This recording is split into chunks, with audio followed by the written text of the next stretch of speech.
দা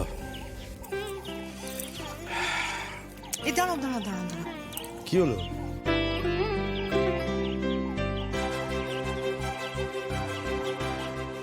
চিনি দিচ্ছ আমার চায়ে? কি ব্যাপার? আমার কমলা সুন্দরী শরীর ঠিক আছে তো? সারাদিনে 1 কাপ চা চিনি দিয়ে খাওয়ার অনুমতি তোমার আছে। আচ্ছা, সকালে তো খাওনি, তাই এখন একটু দিলাম। বেশ।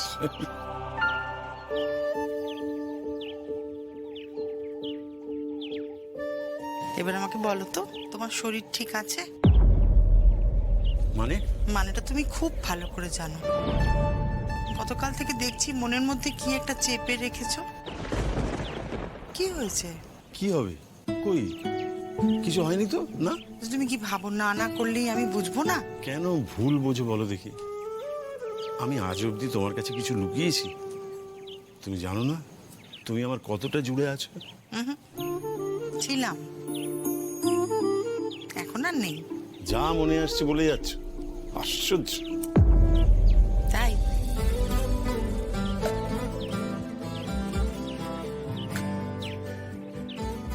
আজ সকালে আমার বলাইদার বউয়ের সঙ্গে দেখা হয়েছিল।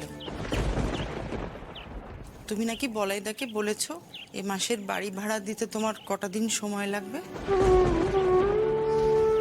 সংসারের সামান্য থেকে সামান্যতম কথা আমি সব তোমাকে বলি, আর তুমি এত বড় একটা কথা আমাকে বললে না কেন? তুমি কি আজকাল কোনো কারণে আমাকে একটু কম বিশ্বাস করছো? আমার কোনো ব্যবহারে কি তোমার খারাপ লেগেছে? আমি কি কোনো ভুল করেছি? আমাকে বলো না, আমাকে বলো, আমি শুধরে নেব। দরকার হয় তোমার কাছে বকুনিও খেয়ে নেব, কিন্তু মনের মধ্যে এইভাবে কথা জমিয়ে রেখো না। তাতে যা না কষ্ট তোমার হয়, তা থেকে বেশি কষ্ট আমার হয়। শোনো না, আমি জানি না আমি কি ভুল করেছি, কিন্তু আমি তার জন্য ক্ষমা চাইছি। আরে ছি ছি ছি, কি করছো? হাত নাও, হাত নাও, হাত নাও।